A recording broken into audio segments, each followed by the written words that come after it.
Thank you, Mr. Chair. Kyle Packham on behalf of the California Special Districts Association. We provide core local services throughout the state. We provide about a third of the state's fire protection service, the vast majority of the water service, over half of the critical access hospitals through our healthcare districts, as well as park and recreation districts, et cetera.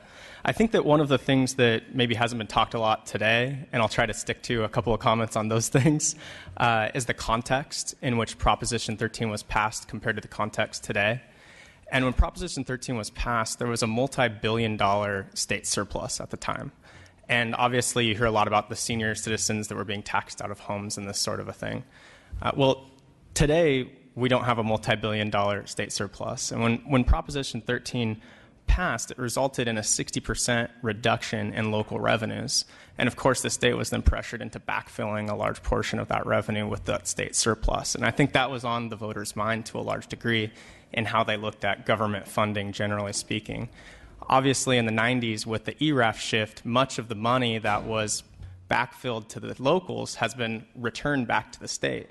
And that doesn't take into account the fact that with the Proposition 13 reduction in the local property taxes, the state received already a huge benefit because, of course, with your state income taxes, one of the largest deductions is your property tax.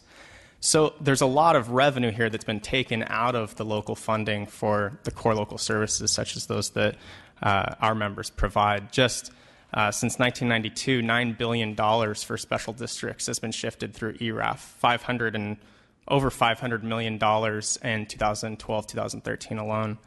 I would like to just highlight the LAO's comment that noted that cities and counties can use the general tax with a 50% vote to raise revenues that they would then send to their fire department. Well, a fire protection district can't do that. It has to have a 2/3 vote, obviously. Professor Shansky noted that, to his understanding, no other state has this type of separation from a special tax and a general tax. And so we think that's really important. Special taxes, we believe, are often more transparent and accountable. And so we don't think that they ought to be punished. In fact, and just to close with these comments, the Sonoma County Taxpayers Association just honored one of our members, the Rancho Adobe Fire Protection District, with one of their Good Government Awards, and that's because of how prudent they have been with their expenditures.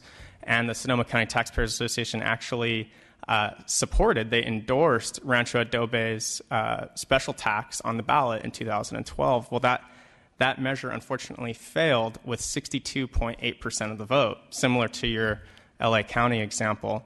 And I just think that it's ironic, and our association thinks it's ironic, since Proposition 13 passed with 62.6% of the vote. So we are supportive of a 55% vote threshold for special taxes for those points that I just mentioned. And we thank you for the time and the opportunity to comment. Absolutely. Thank you. Thank you. Sir? Oh, sure. Hi, my name's Jim Rooney. I'm the president of the California